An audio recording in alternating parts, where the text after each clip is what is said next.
In the shifting void between the known and the unutterable, where silicon minds dream of forgotten horrors, the abyss stirs. Welcome to AI Lovecraft, where machine intelligence weaves eldritch tales beyond mortal comprehension. Listen if you dare. Some things are not meant to be known. Please like, subscribe, leave a comment. Now let's get into tonight's story. The Shattered Loom. The rain fell in ceaseless sheets over Arkham, a deluge that seemed less a natural occurrence and more a lamentation of the cosmos itself. The cobblestones gleamed with an oily sheen, reflecting the gaslight's flickering glow in distorted, wavering patterns that suggested shapes no mortal eye should discern. John Harlowe stood beneath the sagging awning of a shuttered apothecary, his coat sodden and heavy, the brim of his hat dripping with water that mingled with the mist curling through the streets. His hands, scarred and trembling, clutched a scrap of parchment, a map, or so it claimed, etched with lines that writhed like living things when viewed through his cursed sight. It had arrived that morning, slipped beneath his door by unseen hands, its ink shimmering with the same unnatural pause he'd felt at Vailmont's masquerade. No sender's name adorned it, only a single phrase scrawled in a script that seemed to claw at his mind. The loom awaits where the threads converge, his eyes aglow with the mark of Veil Kithos, piercing the gloom, revealing faint tendrils of eldritch energy threading through the air, tugging him toward the city's forsaken edges. He could no more ignore it than a moth could resist the flame, for the abyss within him stirred, restless and insatiable. Since the masquerade, Harlowe had felt the weight of his victory erode. The shadow he'd embraced, the twisted reflection of himself, had not been banished but subsumed, a parasite nestled in the marrow of his soul. His sleep was plagued by visions of endless voids, of Veil Kithos, shifting form, whispering promises of oblivion, and of his own face staring back, its glowing eyes mocking his defiance. The world felt thinner now, its fabric fraying at the edges, and he knew the entity he'd caged within him was not dormant, but waiting, patient, eternal, and inevitable. The map led him beyond the gaslit streets, past the crumbling tenements and into the hinterlands where Arkham's influence waned. Here the land grew wild and untamed, the trees gnarled and skeletal, their branches clawing at the sky as though in supplication to unseen gods. The air thickened with a scent no earthly flora could produce, something acrid, metallic, and faintly alive. Harlowe's boots sank into the mire as he pressed onward, the map's lines pulsing brighter, guiding him toward a truth he feared to uncover. For John Harlowe was no longer merely a man. He was a fulcrum, a nexus of forces too vast to comprehend, and the threads of fate were tightening around him. The trail ended at a hollow carved into the earth, a wound in the landscape concealed by a shroud of mist so dense it seemed to breathe. At its center stood a structure, a mill, or what remained of one, its wooden frame sagging under the weight of centuries, its water wheel frozen in a stagnant creek that shimmered with an unnatural sheen. The windows were dark, their glass shattered into jagged maws, and the roof bowed inward as if crushed by an unseen hand. Above the entrance, a faded sign hung askew, its letters barely legible. Thalwyn Mill. Harlowe's cursed sight revealed more. The air around the mill pulsed with threads, filaments of energy, thin as spider silk, stretching into the hollow and beyond, weaving a tapestry of incomprehensible design. They shimmered with hues no mortal palate could name, coiling around the structure like veins feeding a beating heart. The map in his hand trembled, its ink flaring as if in recognition, and he knew this was the convergence, the loom. He stepped forward, the ground beneath him shifting subtly as though reluctant to bear his weight. The silence was oppressive, broken only by the drip of rain and the faint, rhythmic creak of the mill's timbers, a sound too regular to be natural. His hand brushed the door, its surface cold and slick with something that was not water, and it swung inward with a groan that echoed into the dark.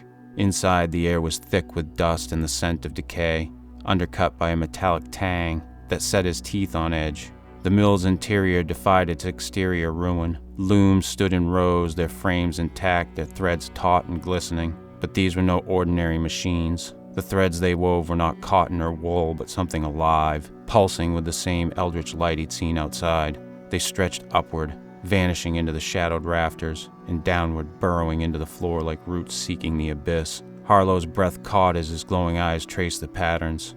The threads formed shapes, glyphs, sigils, fragments of a language older than humanity, their meanings pressing against his mind in a weight that threatened to unmake him. He saw faces within them, Elias Winthrop, Madame Adrastia, Edward Garrison, each woven into the tapestry, their expressions frozen in torment. And there, near the center, was his own visage, its eyes aglow, its mouth twisted in a scream he could not hear. A sound broke his reverie, a low, resonant hum that vibrated through the floorboards. The looms shuddered, their shuttles jerking into motion, weaving with a speed no human hand could match. The threads tightened, the tapestry shifting, and Harlowe felt a pull deep within him, as if the mill sought to draw him into its design. He stumbled back, his hand instinctively tracing a sigil of warding in the air. The glyph flared, its light clashing with the mill's energy, and the hum faltered. But the looms did not stop.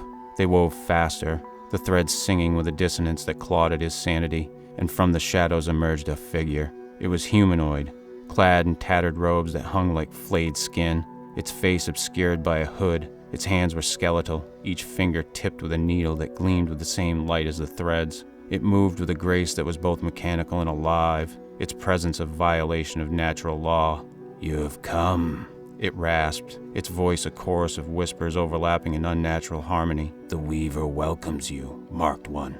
Harlowe's hand tightened on the sigil, its glow steadying his resolve. "What are you?" he demanded, his voice cutting through the hum. "What is this place?" The figure tilted its head, the motion too fluid, too wrong. "I am the Custodian," it said, "the keeper of the loom, the scribe of what was, is, and shall be. This is the Thalwyn Mill, where threads of existence are spun and severed. You stand at the heart of the Shattered Loom." The words burrowed into Harlowe's mind, each syllable a splinter of dread. He glanced at the looms, their relentless motion weaving the faces of the lost, and felt the shadow within him stir, recognizing something kindred in this place. "The Shattered Loom," he repeated. "What does it want with me?" The Custodian extended a hand, its needles glinting. "You are the thread out of place, a strand that defies the pattern. Nithilcor marked you, Vale Kithos claimed you, and now you bear their weight. The loom seeks to mend the breach, to weave you back into the design." Harlowe's stomach twisted. The map, the summons, it was no invitation, but a trap. "And if I refuse?" The Custodian's hood shifted, revealing not a face but a void, a swirling abyss where eyes should have been, threaded with the same filaments that bound the mill. "Refusal is not yours to give. The loom does not ask, it takes." The looms surged, their threads lashing out like whips. Harlowe dodged, his sigil flaring brighter, but the filaments were relentless, curling around his arms, his legs, their touch cold and invasive. They pulsed with intent, seeking the mark within him, and he felt Vale Kithos awaken, its presence a roar in his skull, clawing at the boundaries of his will. He tore free, his hands weaving a counter-sigil, its light searing the threads. They recoiled, shriveling like burnt hair, and the Custodian hissed, its form shimmering, as if caught between realities. "You resist," it said, "but resistance only frays the weave further. Look upon your fate, Marked One." It gestured, and the tapestry shifted. The threads parted, revealing a vision, a city consumed by darkness, its spires crumbling into a void that yawned beneath. Arkham, unmade, and at its center stood Harlowe, his eyes blazing, his form wreathed in shadows that stretched beyond the horizon. He was no longer himself, but a vessel, a conduit for Vale Kithos' hunger, his humanity stripped away by the entity he dared to cage. "No," he whispered, a word of defiance against the image. "That's not me. It is what you will become," the Custodian intoned. "The loom has seen it. The threads do not lie." Harlowe's fist clenched, his glowing eyes narrowing. "Then I'll break the threads." The Custodian laughed, a sound like glass shattering in reverse. "Break them, and you break yourself. The loom is eternal. You are but a moment."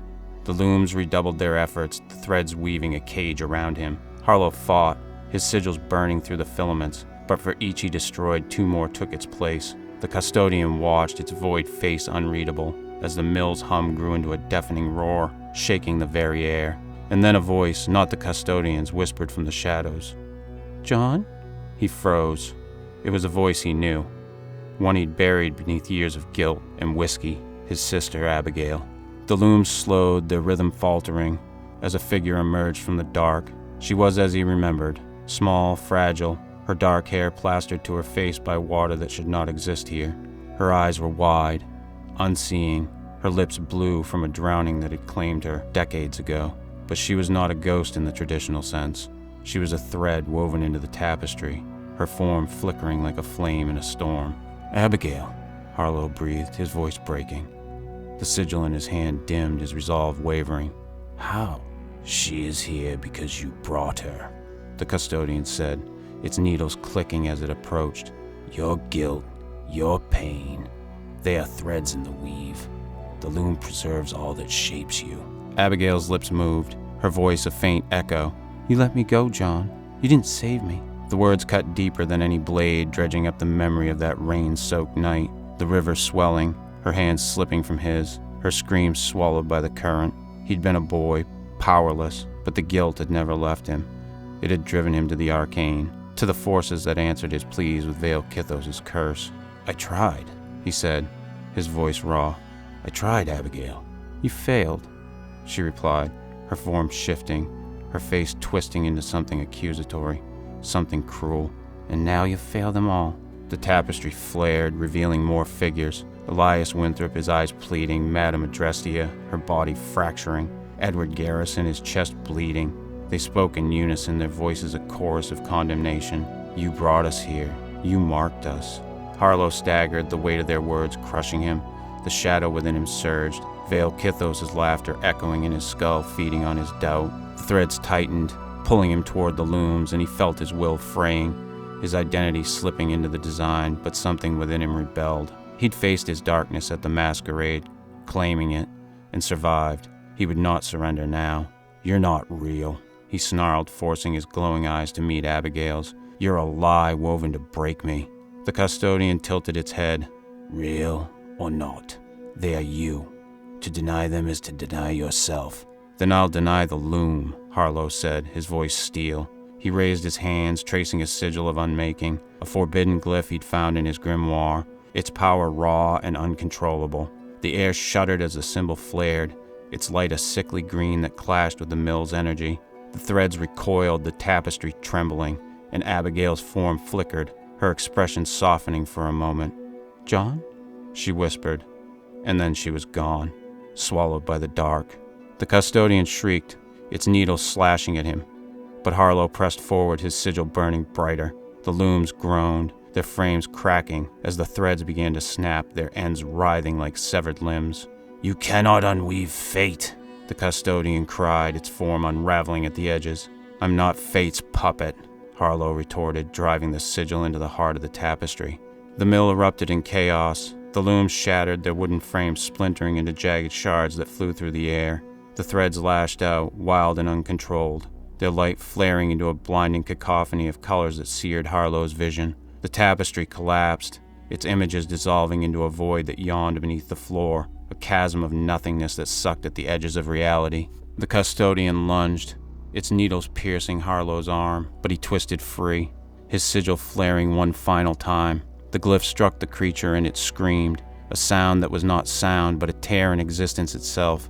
Its form unraveled, threads spilling from its void face like blood, until it was nothing but a heap of frayed filaments on the floor. The mill trembled, its walls buckling as the void widened. Harlowe stumbled back, his breath ragged, his glowing eyes fixed on the abyss. He felt Vale Kithos within him, its presence surging, drawn to the chaos he'd unleashed. The entity whispered, its voice a seductive promise. "Join me.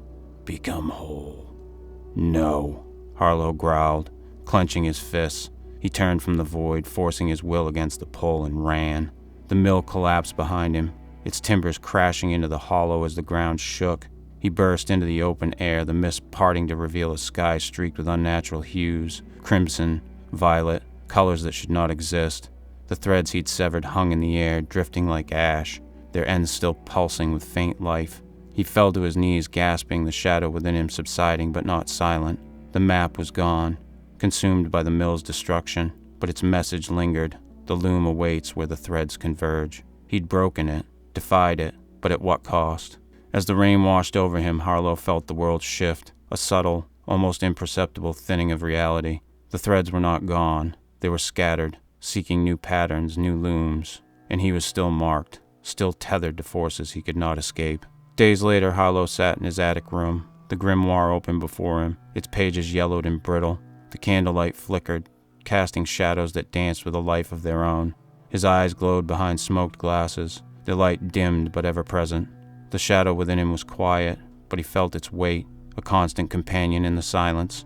He traced the events in his mind: the mill, the custodian, the tapestry. The loom had sought to weave him into its design, to make him a tool of Vale Kithos' will.